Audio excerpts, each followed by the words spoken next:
What you have to understand, John, is that sometimes there are forces and events too big, too powerful, with so much at stake for other people or institutions that you cannot do anything about them.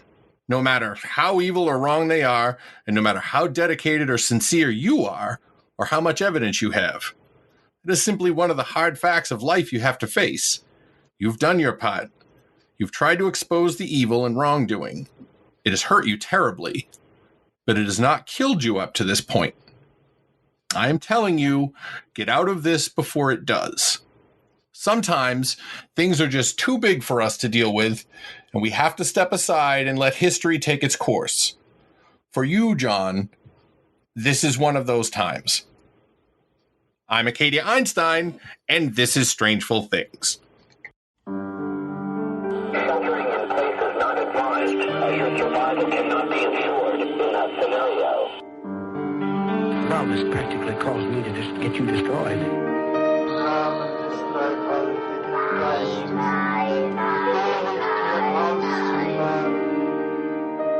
Unsolved, unresolved, and super complicated. Strangeful Things. Welcome, everyone, to the second in our series that doesn't really have a name.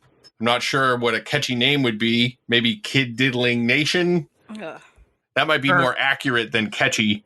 I guess we can workshop it as we go. Pedophile Paradise? Nope. No. That sounds like an ad for a place called Pedophile Paradise. Anyway, last time we talked about the disappearance of Johnny Gosch from Des Moines, Iowa, and we're sort of continuing that story this time. And just like then, I'm joined by Mel's, Snoops, and Shuey. Say hi, everybody. And instead of just doing new and good, you can also give a potential name for the series if you want. Oh, wonderful. And I'm first. Okay. Yeah. So, new and good. I'm alive. That's always good. Yep. Something Not new, though. Not new. It's really hard to find something new when you're in the middle of a pandemic and you're not doing much. So, True. And let's see, a name for the series. I'm just going to call this My Ears Are Bleeding. Yep. That works. Okay.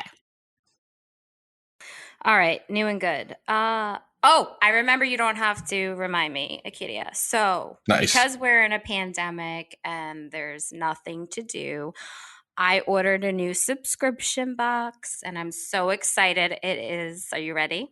Yes. Plant of the Month Club. I get Nice. Yes, I'm so excited. Oh my God. This is what my life has come to. I am looking forward to the 15th of every month to receive a new plant. So what kind of plants are they sending? I mean, like succulents or? It's all day. So I went on, well, I don't know if I should say the website, but I went on this website and they have all these different kinds. Like they have a succulent one. I got the mixed box. So succulents, air plants, and air purifying plants. Like I want my house to be a jungle. Very good. I love this. And as far as the name, I don't want to do it. That's what I'm going to call it. I like Well, you that said succulent a bunch of times. Maybe we can work that in this. Don't go there. Stop it, Acadia. My name for the show is I don't want to do it. Okay, that's fair. Thank I you. mean, it's not going to help you any, but yes, it's fair. Yeah. What about you, Shuey? Well, for me, new and good, we got some new snow today, which I'm super excited about. Every week, it seems I'm saying, well, it's my last snow, but it keeps snowing again. Yep. Which is fun. I don't really have a good name for the thing. Kitty Cuddle Time. God. Kitty Travel Company. There's a lot of stuff you could do, right? Well, my new thing is there's the convention this weekend that I swear every fiber of my being said they're going to cancel this. There's no possible way there can be a horror convention in the middle of all this nonsense. And yet there I was earlier tonight setting up the table.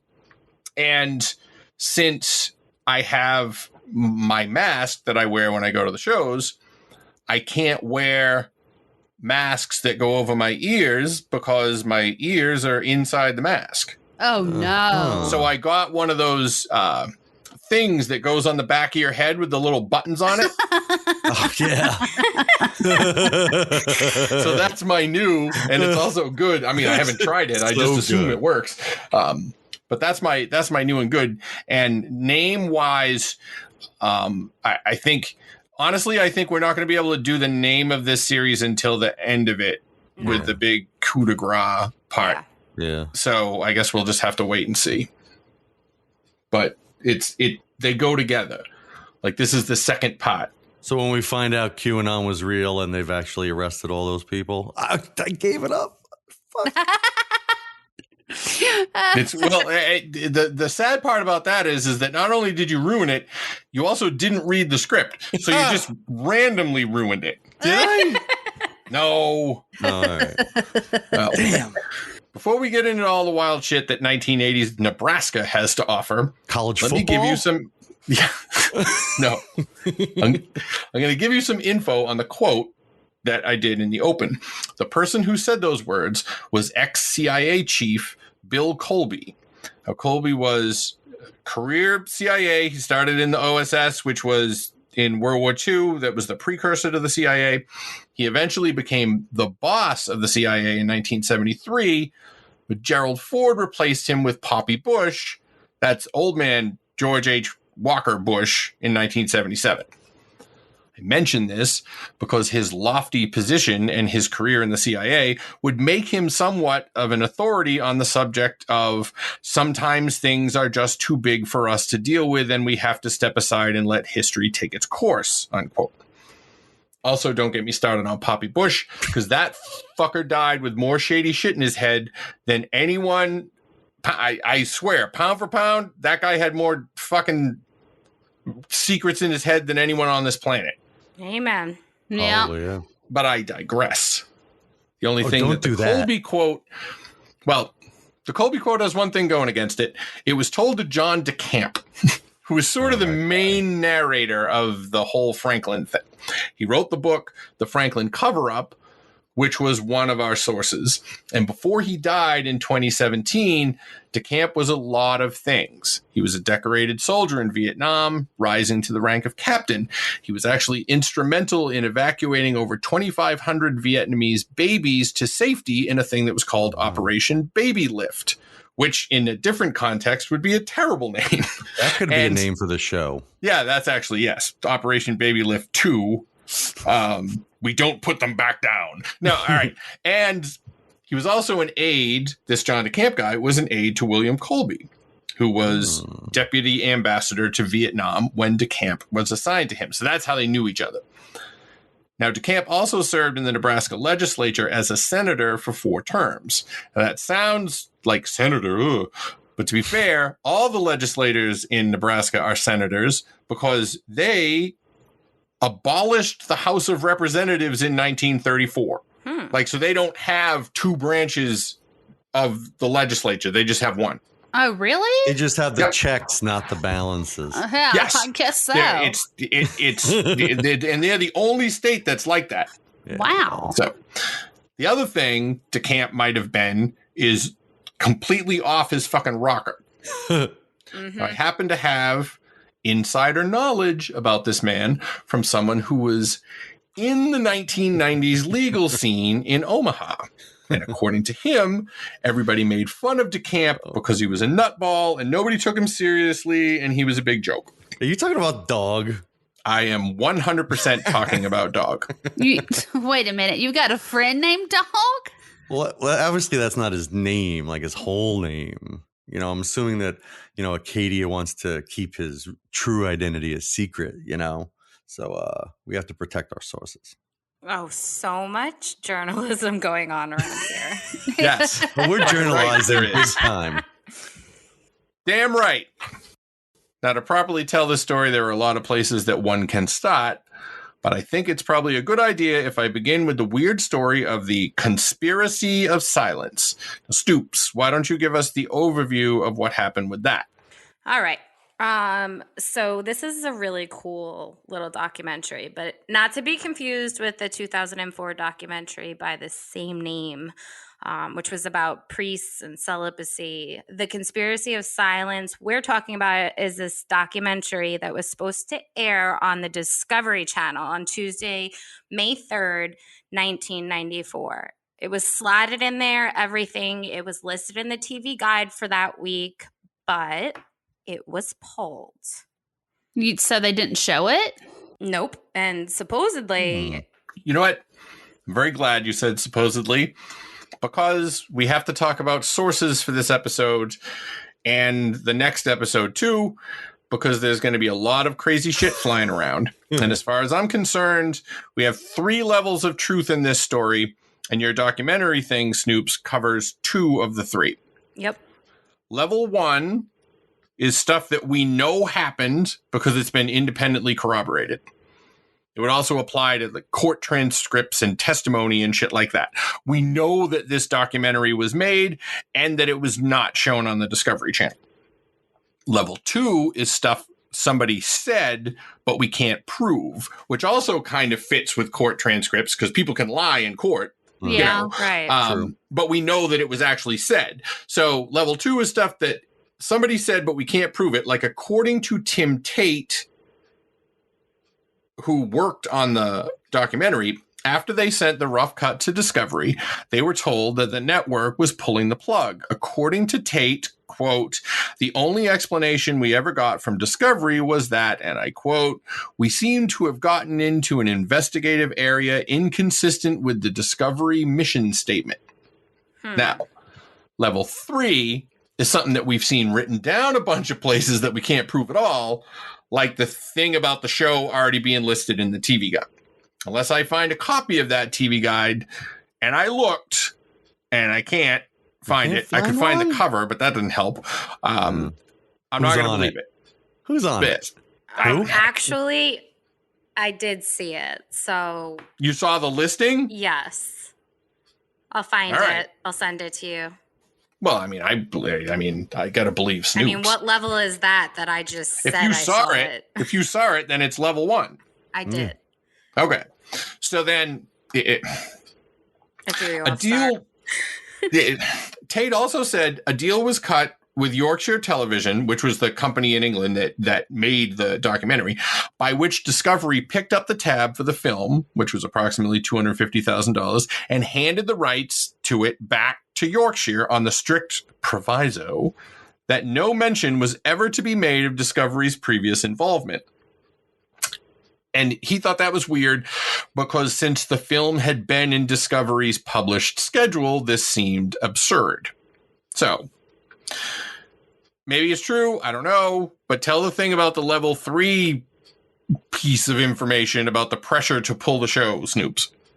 Okay, so like I was saying, supposedly influential members of Congress applied pressure to the cable industry to stop the airing of the program and to destroy all copies. According to the Book of Congress and other cesspools, when the broadcast tape was sent to the United States, customs officials seized the documents and held it up as being pornographic material. Attorneys for Discovery Channel and Yorkshire TV were able to get the documentary released.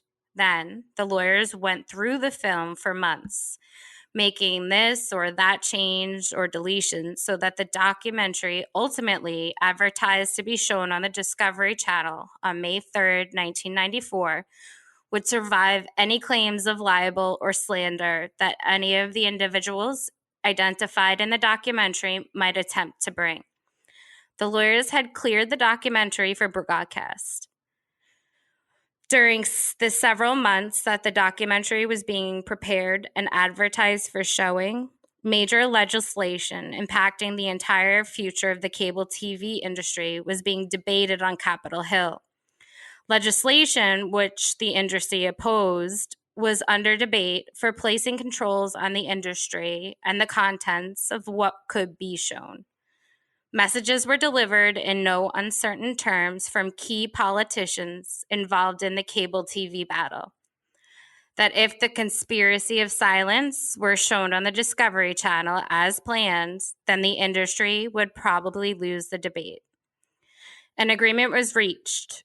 Conspiracy of silence was pulled, and with no rights for sale or broadcast by any other program. So that sort of lines up with what Tate said. Sort of, but I'm still calling the pressure from Congress thing a level 3. Like, do you guys all agree that this is an okay place to start from? Because it feels like all of Congress and the FCC and everything else getting involved in one show. Right. Yeah. Seems kind of weird. Well, it was going to air during sweeps. Yeah, true. Supermarket sweep. And Slick Willie was in the White House. Newt was in charge of Congress. I want more Cinemax. It's quite a show. I mean, here's the thing that I don't get about the documentary part.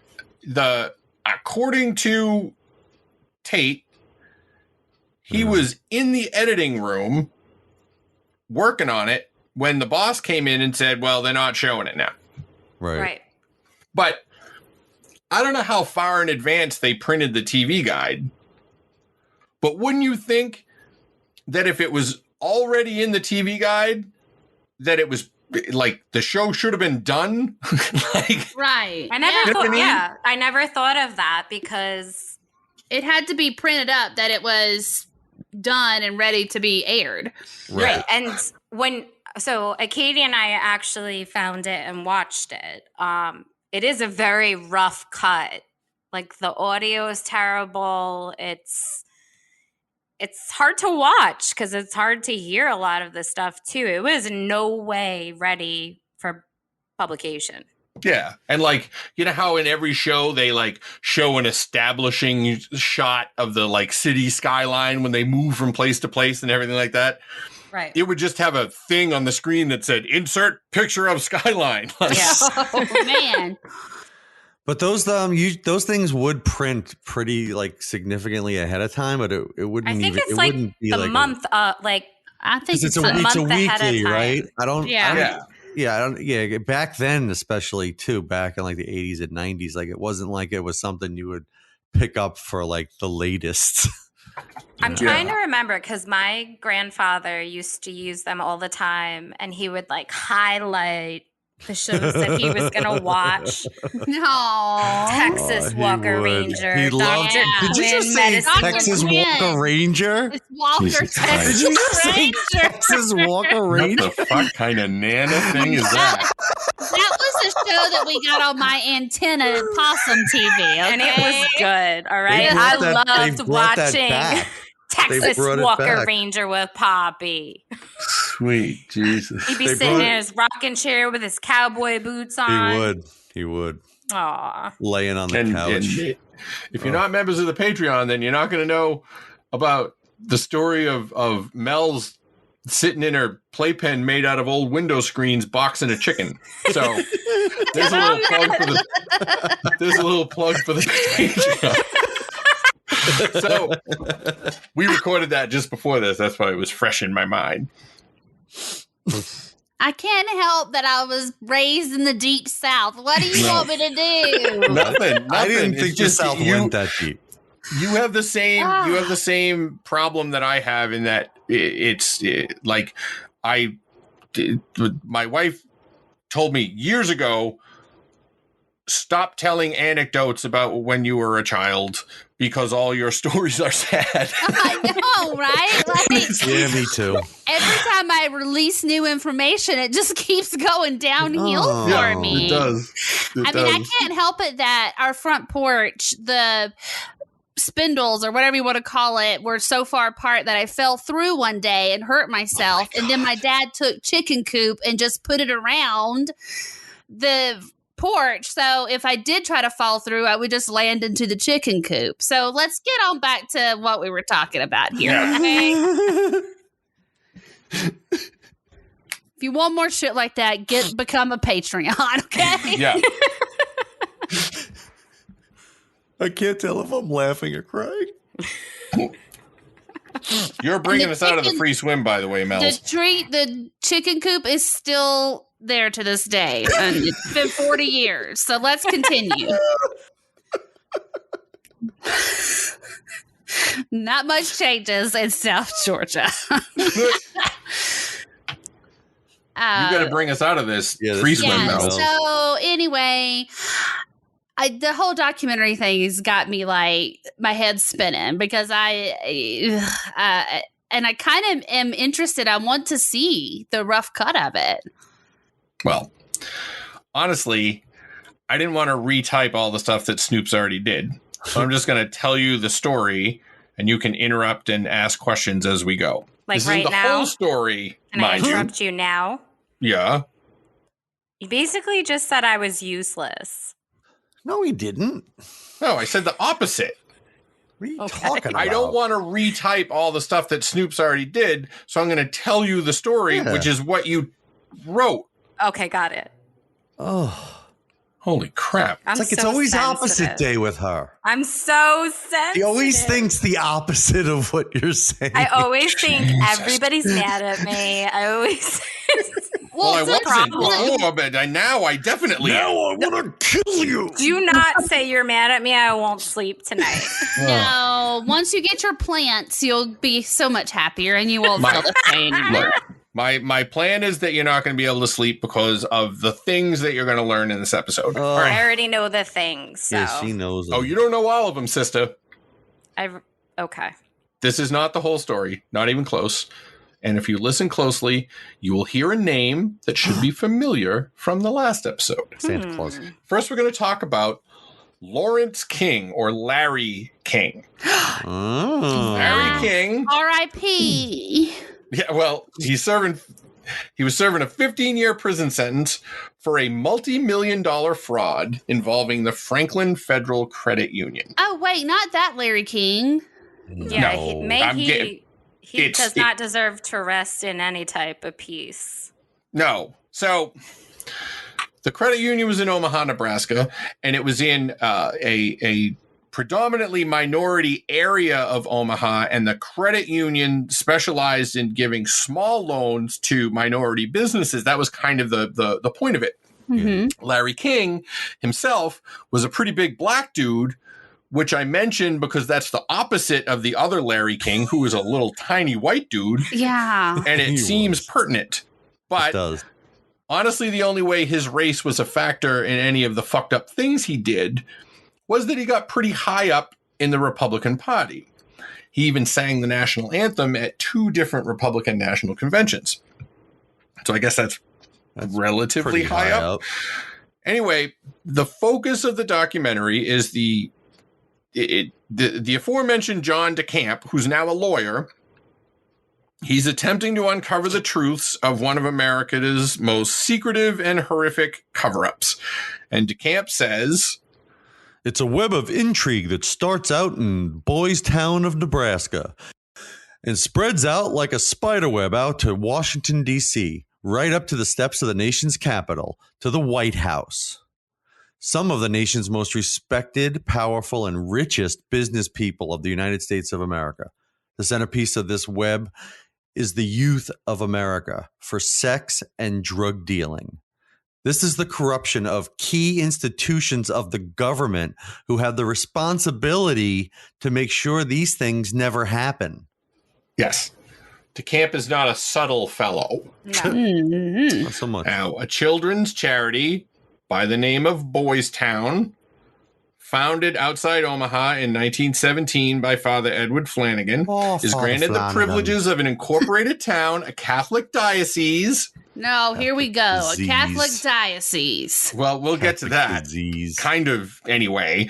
But to continue, it also had a school district of 500 children. It had cash reserves of $500 million and received about $35 million annually from donations. Wow. Boys Town is an institution that did so much good for so many children over a very long period of time.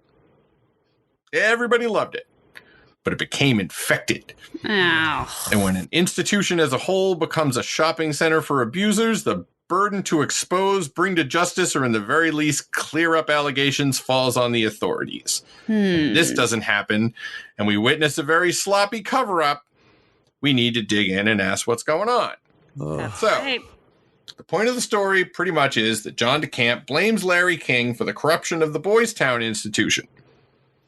In the 1970s, Larry King becomes the general manager of the failing Franklin Credit Union.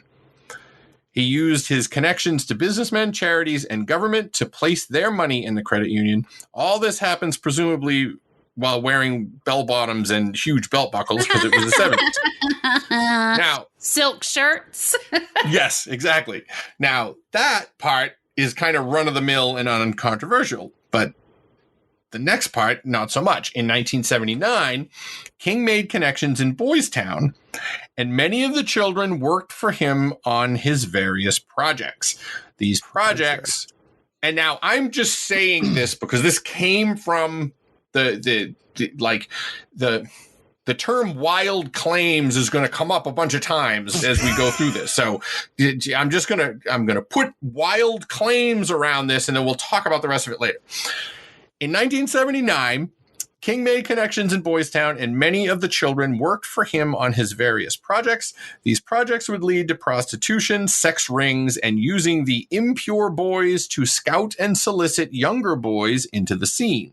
Ooh. One of the most well-known victims, and also the most vocal, was Paul Banachi. Oh, no. Wait, the Paul Banachi who said he helped steal Johnny Gosh?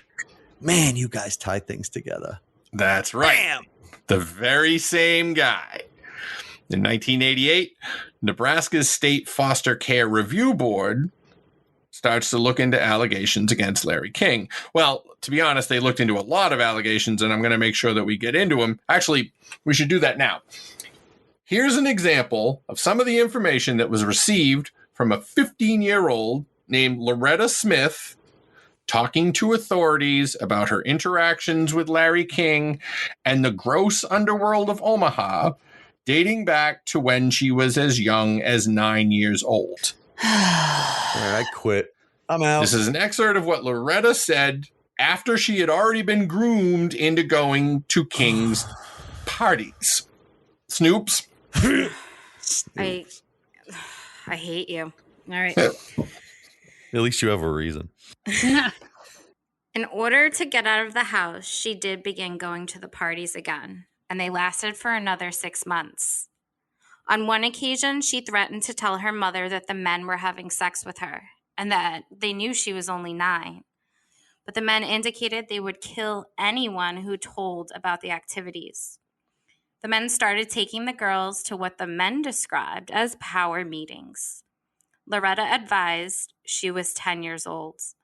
She indicated that candles and other weird stuff were at the power meetings.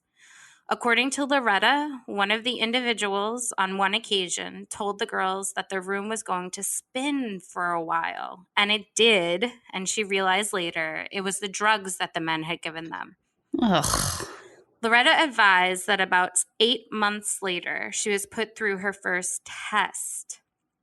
Her and the other girls were taken to a building in Omaha where she was locked in a room with a little girl, which she described as a Caucasian infant. Okay, I'm gonna cry. At about midnight, Loretta indicated that the men came into the room and took the little girl away from her. And they told her that she could achieve power by killing something that she really loved. Loretta described that they then cut the little girl's head off, stuck it on the wall, and made her sit in front of it. Loretta indicated later that she had to take the head off the wall and that the men held her down while they cut the eyes out of the little girl's head. Then they left Loretta and the girl in the room, locking the door. She was left in the locked room with the little girl for 24 hours. And during this time, she could hear another one of the girls screaming. She could hear the men whipping and beating the girl. Shortly after this, the men came into the room and told Loretta that she had passed the test and then drove her a couple blocks from her house and let her out. So aside from me crying, this is a level 2 because someone actually said it in a police report. I mean, yes, it was a report to Child Services, but yes. Now, this is a report from somebody who was older at the time that they gave the report, right? But was recounting stuff that happened when they were 9, right. And that is fucking bananas. Everything that you just read, and it sounds completely like nonsense. Like who would ever do that? Right. But that's not all. And since Mel's and Shuey kept no-selling us in the chat, Snoops, when we talked about baby shakes, we can have Mel's read this next part of Loretta's statement. Sorry, I am collecting myself. And God damn it. I think we should really put a lot of trigger warnings on this episode because don't like that. After one such party, Loretta said another girl called OPD and reported that she was raped and tried to press charges. Other girls covered up the rape for the men. Loretta indicated that she again threatened to tell about the activities, and the men said that they would kill her mother. At another meeting, Loretta indicated devil worshipping was practiced and that another small boy was sacrificed. Loretta and the other girls were in the other room, and she could hear the little boy screaming. She then indicated the child... Oh, God damn it. She then indicated the child was fried and eaten by the girls. Loretta indicated she refused to take part in this, so the men beat her for 2 days. At additional meetings, Loretta indicated the men told her and the other girls that they must sacrifice for power and described 3 incidents where further sacrifices took place. The first one, a 1-year-old white female, had her head taken off by a saw. The second, a 4-year-old white male, was hung on the wall and darts thrown at him. And the third, an Indian female, 3 or 4 years old, had several parts of her body cut off, after which it was ground and poured on the girls, and they were also made to drink the remains of the child. All right, what the actual fuck, Acadia? This is the worst thing we have ever talked about in this goddamn show. No wonder you waited all these years to tell it, but God damn it. This is some crazy satanic panic shit right here, man. Not that I'm saying it didn't happen or anything, but she does mention devil worship. Yes. And Mel's, you're 100% right. There's a reason that I haven't told this story for all these many years. Because I'm the only sucker that agreed to help you with it. Well,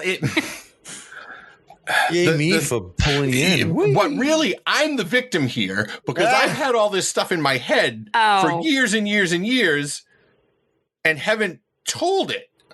Yeah. Thank you for bestowing it upon me. Yes. Yeah, you're kept victim me up a lot of nights. You're a child of Acadia. Yes.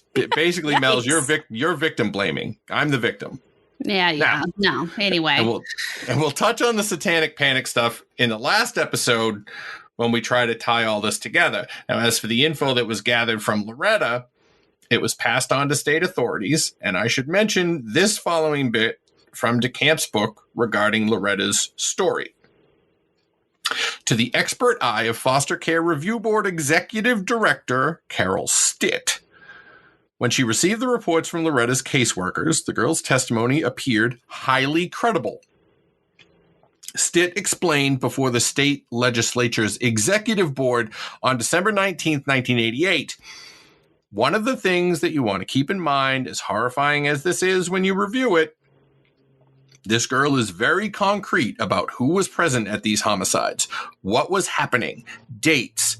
She gave a lot of specific information, and in working with children, one of the ways you know this is not a global fantasy is the more details they give you. The information given to hospital staff and to the Omaha police by Loretta Smith overlapped and corroborated what was already in the hands of authorities from the children from the Webb household. from this other person, Margot Georgiou, that we're not actually going to do her testimony, but we'll talk about the Webbs, and her daughter, from 3 separate cases involving pornography, child abuse, and ritual murder. Children's testimony and other evidence converged on Larry King. So this is not something that was just summarily dismissed. As a matter of fact, we'll find out later, there were so many child services reports that the state legislature actually created a commission to study what the fuck was going on in Omaha.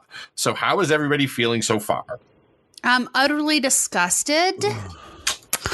And this goes into what I was saying last week about how, as the mother of a 5-year-old, I am absolutely terrified of this world. And I mean, I don't think you have to be a parent to be horrified and terrified of this type of stuff, but it just hits a little too close to home when you have small children and you read this horrific shit. It's just right. So this isn't even the part that like set me off. This is what started it.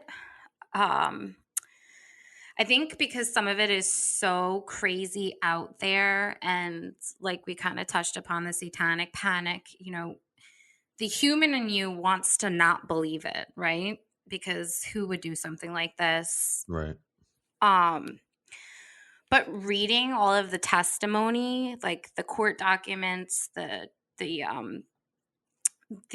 social services, the child services documents, I mean, I just don't see how these things did not happen. And I've had a stomach ache for like, how long have we been doing this? 2 months? It's terrifying. It's infuriating. And what makes me the most mad is the cover up of it all. Not right. Yeah. It's called the Franklin Coverup, not the Franklin Tell everybody. Right. People drink a baby. Well, and that's the thing is that I don't know. I mean, I can't even think straight right now because it's the fact that it was a cover up is something happened. There's a reason to cover it up, right? But I also, and this is something that Kate and I have talked about a lot about conspiracy theories. I think that in these cases, like Pizzagate, like QAnon, there's a lot of misinformation to kind of throw people off. Like, this is so crazy, so it didn't happen, right? But the further you dig into this, the bigger the web gets. And then you're like, is it so crazy? I don't know. I don't know. Well, that's the thing. Like when you don't find that glaring mistake, like, you know, with like QAnon, or when it started with Pizzagate, right? You know, the guy went there, saw that there was no basement. QAnon, right. The election happened, everything happened, nothing happened. So everybody realizes now that it was whatever. Well, I'm still looking for the glaring mistake here. Right. That's what I'm saying. Like, this one doesn't have too, that, because there's not.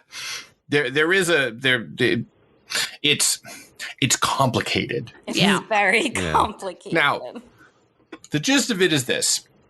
The ringleaders were Larry King, department store millionaire Alan Baer, and this dude named Peter Citron, a celebrity columnist for Nebraska's only newspaper.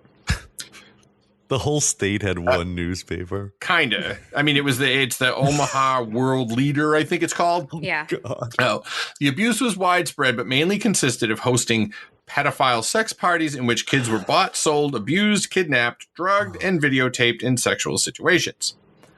Larry King was untouchable because of his connections, his wealth, and his power. But that's not consistent either, because on April 18th, 1988, the IRS took note of his extravagant gifting and spending, and the FBI eventually shut down the Franklin Federal Credit Union. It was found that King stole upwards of $40 million from the credit union. Yikes. Wow. Through the investigation of the fraud, authorities kept coming back to the allegations of sexual abuse of children. However, it was persistently ignored. Threats were anonymously made. This is level 3 shit now. Yeah, that's level 3. Threats were anonymously made, and the case kept coming back to, quote, there is what we know, what we think, and what we can prove. So I guess what the FBI is saying is that you can fuck a bunch of kids as long as you pay your taxes. And that opens up a whole layer of the authorities in Omaha, the state of Nebraska, and nationally potentially being involved in this whole thing. And if you've not caught on yet, the involvement of the authorities is going to be sort of a theme. Hey there, it's Acadia here, and my partner, Hannah Selector, is going to tell us a little bit about the show we do together. Do you like horror movies? Stephen King? Ranting and raving? Join us for a meeting of the Castle Rock Historical Society. Tuesdays, wherever you listen to podcasts. But next, we have to talk a bit about Paul Banachi. Paul Banachi, born in 1968, is a very important part of all these stories. And that can be considered a liability or a benefit, depending on whose side you're on. He's vocal, and he's willing to cooperate when approached by authorities. He was discredited many times, though. Banachi suffers from multiple personality disorder, which one could reasonably assume either was caused by or aggravated by the abuse that he endured. His story has always remained basically the same. Facts, people, places, dates. However, he has gone back and forth between saying it was true or lied. So he didn't change the story. Yeah. He just went back and forth saying, yeah, no, that it didn't actually happen. Yeah, all this stuff that I just gave you in detail didn't actually happen. Right. You're going to see why. And so this is a pattern with the victims/witnesses in this. And we should note that the victim or witness thing is also important. He attributes these changes, Banachi does, to threats, brainwashing, and overall fear of what would happen to him if he testified against the leaders of King's pedophile network. Alicia Owen, another victim of the pedophilia ring, did come out and testify. And we'll talk about her next episode. But she testified about what happened to her and was given a 9 to 25-year prison term for perjury. Oh my God. Which is like unheard of. In fact, any victim that came out to report abuse was immediately torn apart by the media. Remember that one of the people implicated in the suit was Peter Citron, who worked for the big paper in town. It was the Omaha World Herald. Yeah, but that doesn't mean anything, though. That's like one of those conspiracy theory tricks. You know, how they always tie everything that happens back into the conspiracy somehow. Yeah. I mean, we kind of touched on that a minute ago, and I was going to talk about it later, but we can talk about it now. You're 100% right. One of the basic tenets of conspiracy theory, as we've talked about before, is that if something happens that discounts or discredits the conspiracy, you just expand the conspiracy itself to include the entity that discounted it. So in this instance, the newspaper, which, no joke, like destroyed the victims. Like every story they wrote was about how the people testifying to the grand jury were basically pieces of shit kids that were lying and trying to destroy all these fine people in Omaha. You'd think, okay, well, they must have been in on it, because otherwise, why would they go so hard against these young people simply recounting the horrible abuse that they endured? Right. I mean, it's not like the Citron guy got arrested on unrelated charges of sexually assaulting 2 children by fondling their genital areas. Wait, yes, he did. But again, that's just taking something that's probably alongside what is going on and making the coincidence do the talking. So it's another example of just what you were talking about, Shuey. Yeah. That said, we also have to allow for the possibility that there were significant powers arranged to keep the kid diddling quiet.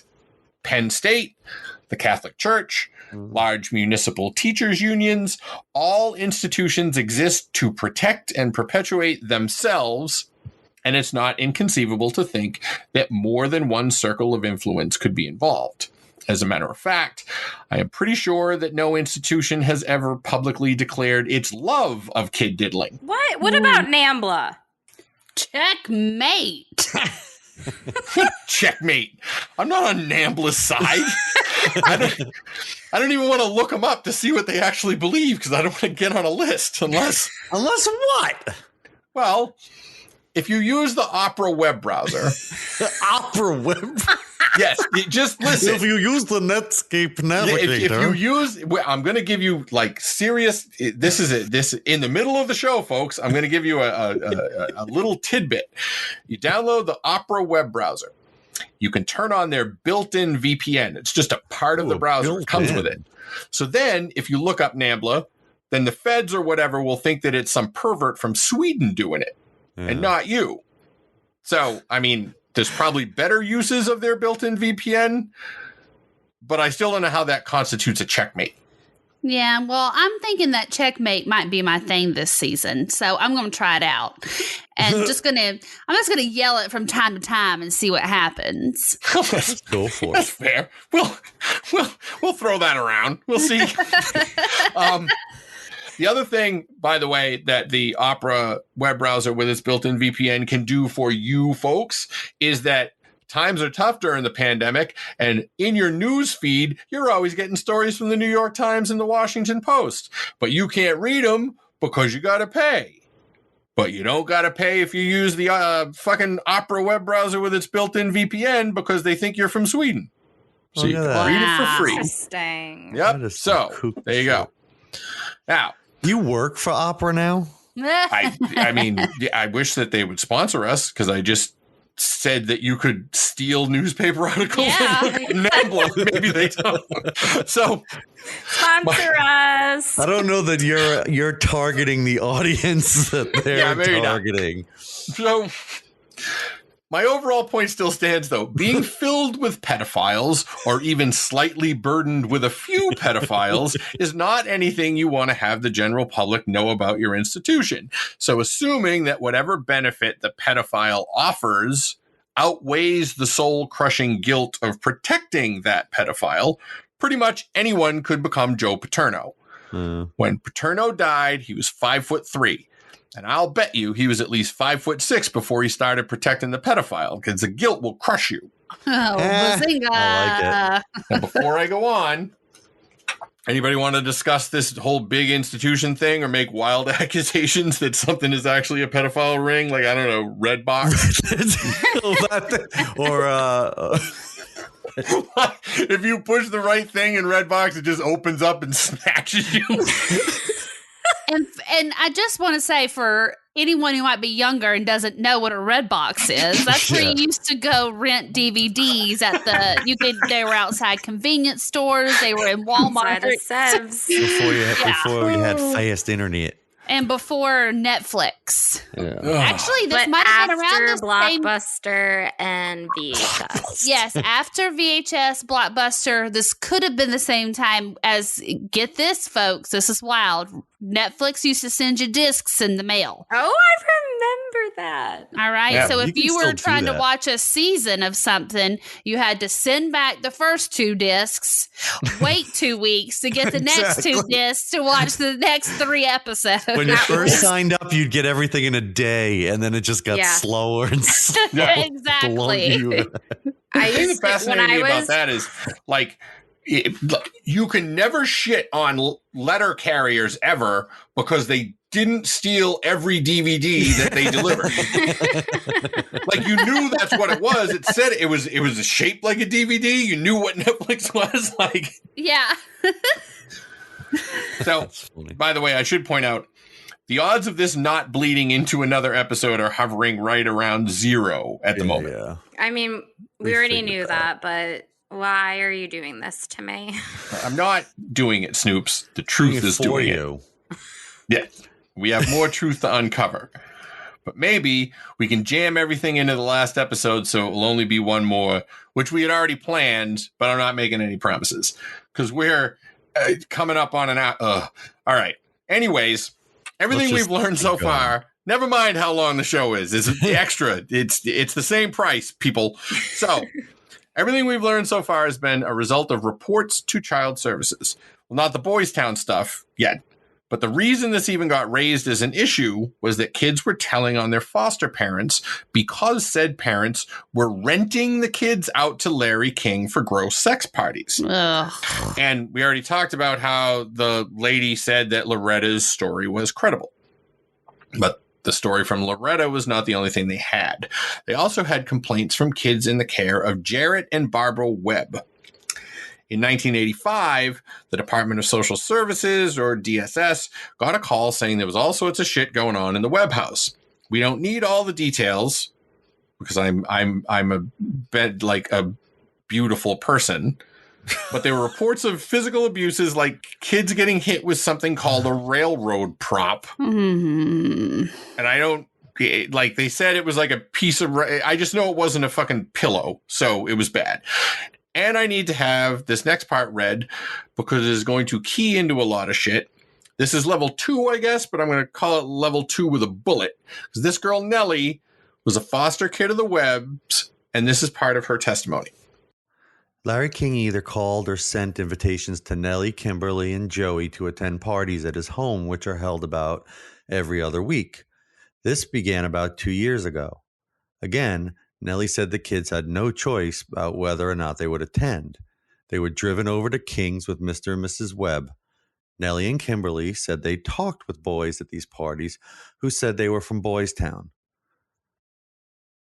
From Boys Town yearbook photos, after examining 1983, 84, and 85 yearbooks, Kimberly said the 4 boys had all attended some of Larry's parties during the summers of 84 and 85. Nellie was afraid to mention any names, but earlier had mentioned a Brent, whose picture she did not find in the yearbook, who told her he had left Boys Town in 84. Brent was flown to another city somewhere in Larry's private plane to work for someone else after he and Larry had a disagreement. At the parties, there are usually about 30 adults present, males and females, more white than black guests because, according to Larry, blacks get ignorant when they drink and tighter with their money, and whites spend more when they're drunk. Lovely. Also present were some prostitutes, ages unknown, but not teenagers. And they were about between the ages of 16 and 22. I guess that was mean. Yeah, and this was done from a written report, so some of it was hard to read. Yeah. And Nellie and Kimberly about 20 kids total. If a man was interested in a young lady, he held out a folded $50 or $100 bill in front of them and whispered something in their ear. Then they went upstairs or to some other area of the house. Nellie and Kimberly said the prostitutes told them they gave half of the money they got to Larry King. Larry also gave some of the boys at these parties new cars. The sexual activity was not always behind closed doors or confined to the upstairs rooms, and sometimes involved more than 2 people. Couples engaged in sexual activity were same-sex as well as opposite sex. The money Joey told Nellie and Kimberly he made working for Larry, the Webbs took from him supposedly to keep for him. Well, that's just great. So they pimped the kid and then took the money. Well, yes. But I think in pimp world, all the money is the pimp's money. But yes, your overall point is true. Now, given the fact that there were numerous complaints against the Webbs to the point where they had their foster parent permit or whatever they had taken away, you would guess that they're sitting in jail right now, yes? Now, well, the fact that you asked means we know it's not true. So all of your questions have terrible answers. So I might have to switch things up then. But for now, you're 100% right. Not only did they not get arrested, oh my God, absolutely nothing happened to them whatsoever. And even to the point where, while they were actively investigating the abuse claims about kids that they had adopted, they tried legally to unadopt them because that would change, like, basically they would stop the investigation because then that person was no longer like, it's not your kid anymore. So whatever. Yeah. Like there was a God. bunch of weird shit going on. Yeah. The prosecutor said that Nellie was making shit up satanic panic style. He even demanded that she take a lie detector test. That she passed. She passed 4 lie detector tests in total. And according to DSS worker Julie Walters, when presented with Jane Tooley's investigation, Pat Tripp, the Washington County prosecutor, said he didn't believe Nellie and wanted her to take a polygraph test. At his request, Nellie was given 4 polygraph tests administered by a state trooper at the State Patrol office on Center Street in Omaha. The state trooper, after taking Nellie's test, told Kathleen Sorensen he tried to break Nellie down, but he was convinced she was telling the truth. He had also told Nellie that she passed and that he believed her. Although the polygraph test shows Nellie was not deceptive, attorney Pat Tripp maintained he still did not believe what Nellie said. He said Nellie had fantasized those stories to the point that she would believe they were true. so the prosecutor, instead of going, this girl has been the subject of terrible abuse, he just said, no, she's a big liar.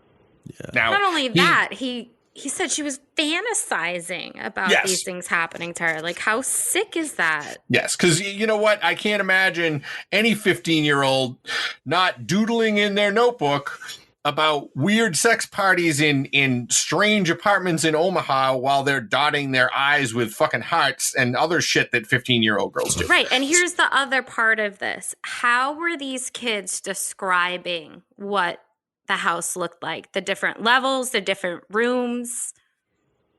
I know. Just saying. So you don't, we'll get to it. Nothing happened to the Webbs. The wife, by the way, Barbara Webb, happened to be Larry King's cousin, but that's probably definitely a coincidence. And the fact that they lived way above their means is also a coincidence. I mean, they did refuse to feed their kids sometimes as a punishment, so that might save them some money. But overall, the Webbs suck and nothing happened to them. But all of this kerfuffle eventually got all the way to the Nebraska legislature, and a special committee was formed. One of the guys on the committee was this dude named Lauren Schmidt. Now, the committee was convened because the DSS people spent 2 years researching all this. Now, these are people whose job it is to listen to kids. And they thought that after 2 years, it was legit enough to raise alarms about. Now, I don't know what stock you guys put in that, but it seems like the DSS people would be the hardest people to trick out of everyone we're talking about. Yeah, they're the ones that are trained in that. That's their job. That's their lot. Right. That's their not whole that you thing. don't see. Not that you don't see the system fail, but if anybody is going to catch something like that, you would think it would be somebody like that. Right. Mm-hmm. By the way, I'm going to interject just quick. Anybody that's listening to this, if this is the first time you've ever heard this story, there's other stuff out there because there's a lot to this that, builds the case. The fact that Larry King had so much money, it didn't make any sense. In 1 year, he spent more than $100,000 on flowers. Flowers. Should have gotten a subscription box. Exactly. Yeah. And this was not like some kind of front where they wrote flowers, but they meant kids. Like it was actual flowers. And they said, oh, well, yeah, he stole the money from the credit union. I'm not a fucking banker, but I'm going to guess that, like, I don't know, maybe at the end of the week, the bank has to tell somebody how much money they have. Yes, they do. I was a teller at a bank for a very long time. And that gets reported. And also they come in and they take, I'm drawing a blank, but the armored car, comes in and they take the money to the reserve. Right. Out of the bank, out of the vault. So, Seems like the kind of shit that they'd write down. I'm just saying. But that's what he got busted for. Right, but if he stole that, then wouldn't he be in prison for that? He did get put in jail. He did get put in jail for the embezzlement, not for any of the other stuff. Oh, okay. That's what that's what he was popped on. But the thing of it is that it makes, to me, it makes more sense that he got the money from all his fucking shitty kids selling. Right. So he got caught for stealing, I think it was $40 million, right? From Federal Bank. Well, that's what they said. Right. So when you look at his private jets, his floral arrangement bills, it doesn't add up.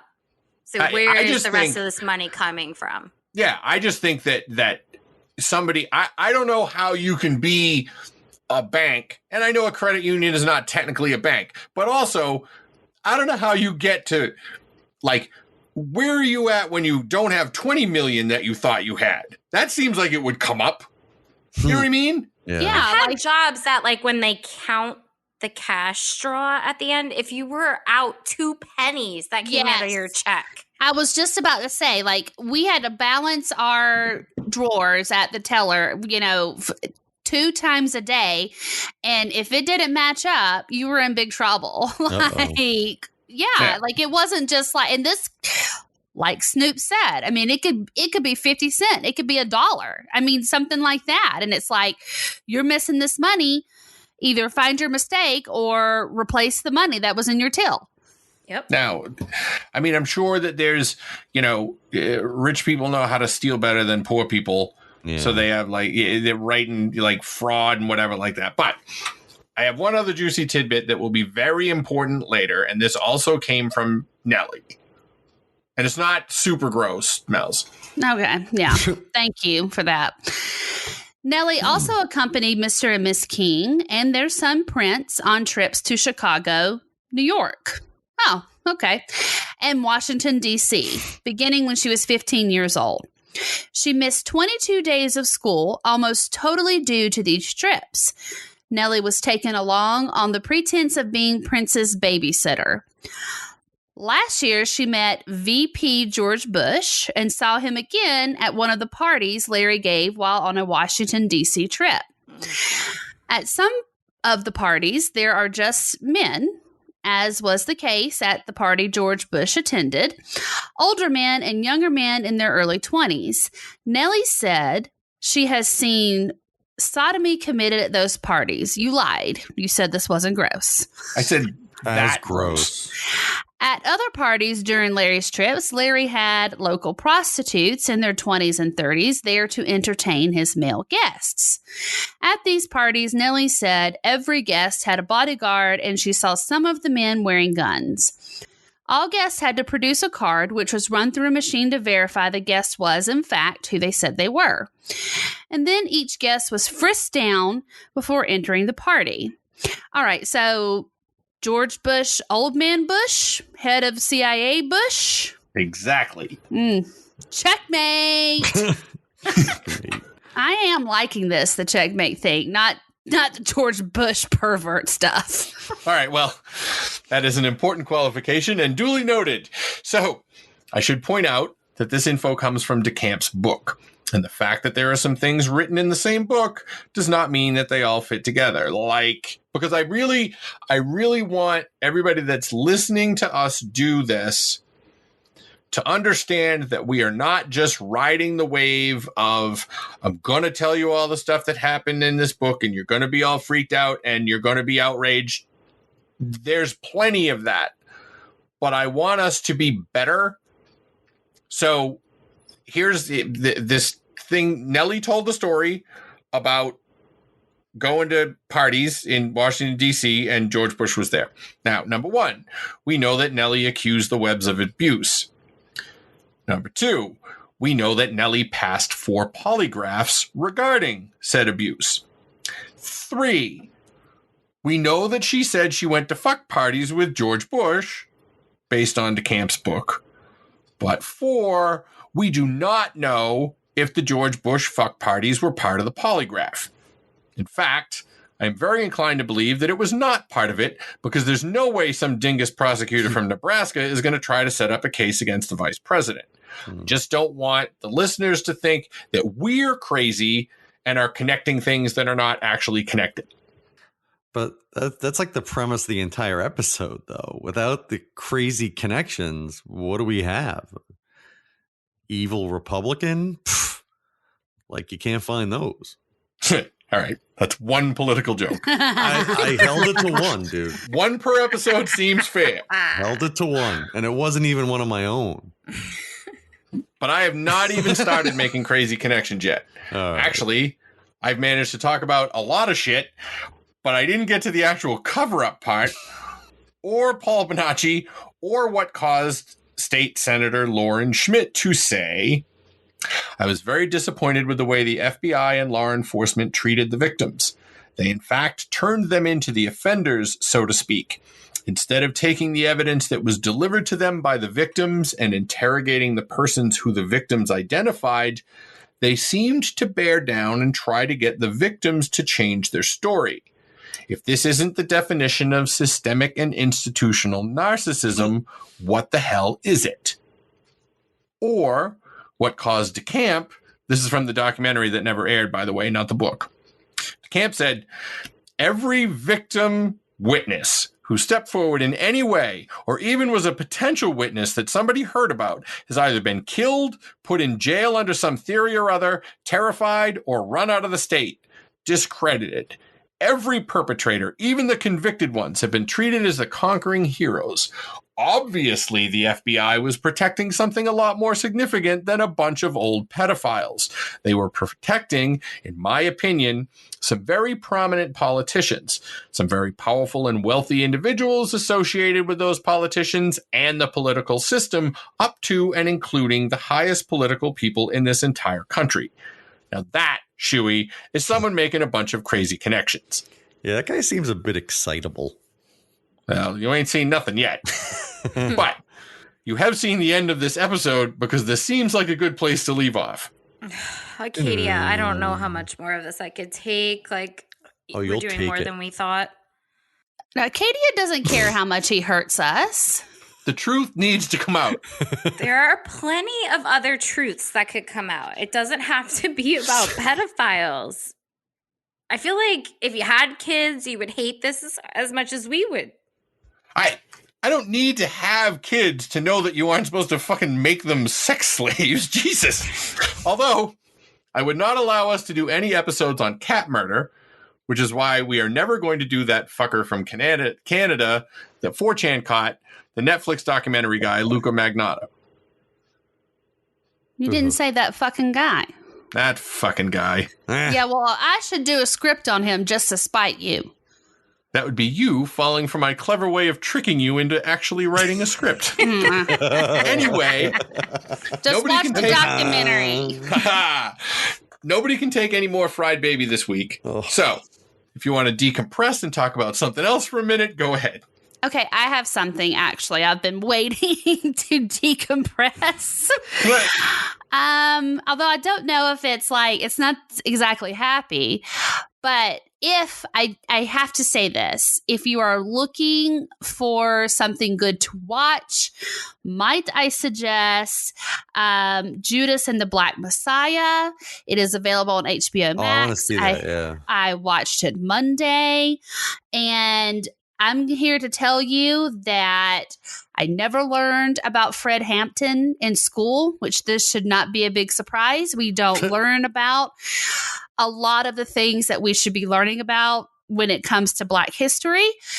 But I have to tell you that it was one of the best things I've watched in a very long time. I went through all ranges of emotions. And if you don't know who Fred Hampton is or his story, talk about CIA, law enforcement, dirty doings against, humans. You should really look into it because his story is super, super fucked up. And that's what I'm going to say. I'm going to take my platform here and I'm going to encourage everyone to educate yourself on this man and what happened to him at the age of 21 years old, which is utterly ridiculous to know that he was only 21 years old. Oh, I take your recommendation, and you are not the first person that I have heard say that.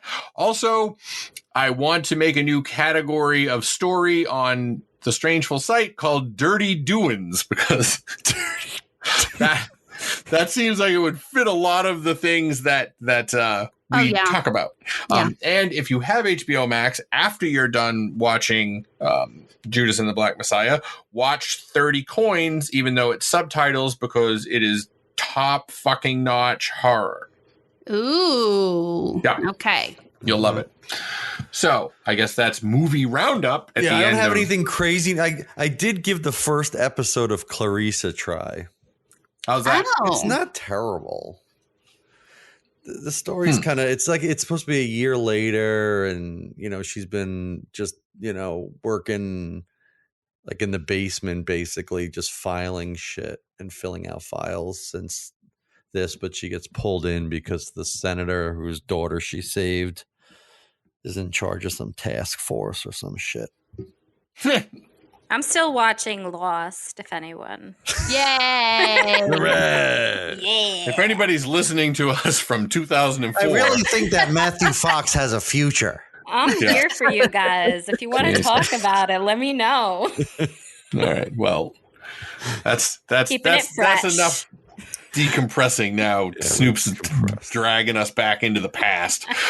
Chewy, I guess tell people how they can talk to us and give us movie recommendations with us in any way. You can get in touch with me through Instagram or Twitter at Chewy Time. You can get Acadia at Twitter at Acadia, on Instagram at Acadia Einstein. You can get Mel's on Twitter at MelsBells84 and on Instagram at Superficial Mels. And you can get Snoops on Insta at Snoop Strange. You can also get in touch with the show at Strangeful Pod on Twitter and at Strangeful Things on Instagram. Oh, yeah, and strangefulthings@gmail.com in case you want to send an email. Ooh. An email. Yeah, a long, ranty email. Fun. Electronic mail. And if you would like to rate and review us, you can do that on any podcast platform that you're listening through. And just make it nice, y'all. Make it nice. Okay, we need nice. Speaking of nice, if you guys want to join in and hear about our escapades, hear about Mel's childhood and chicken coops, join us on patreon.com/strangeful and join in. It's fun time. Yep, and it will help us buy microphones that have higher volume. Are you telling me I'm too quiet? Nope, I was just making an innocent comment. I've never been accused of being quiet. Nobody's ever told us quiet. All right, y'all. So don't trust the man in the silk shirt, the belt buckles, the bell bottoms, who wants to give you flowers. Just don't do it. Fair. Yeah, and also count your blessings. And don't forget to keep on flapping. Especially when you're near the man with the bell bottoms. Every time. You're going to move to a state where you can get that on your license plate. How many characters are allowed in this state? Just get flapping. Oh, God. KPNFL. There you go. Yeah. All right, this is degenerated into madness. All right, everybody, bye.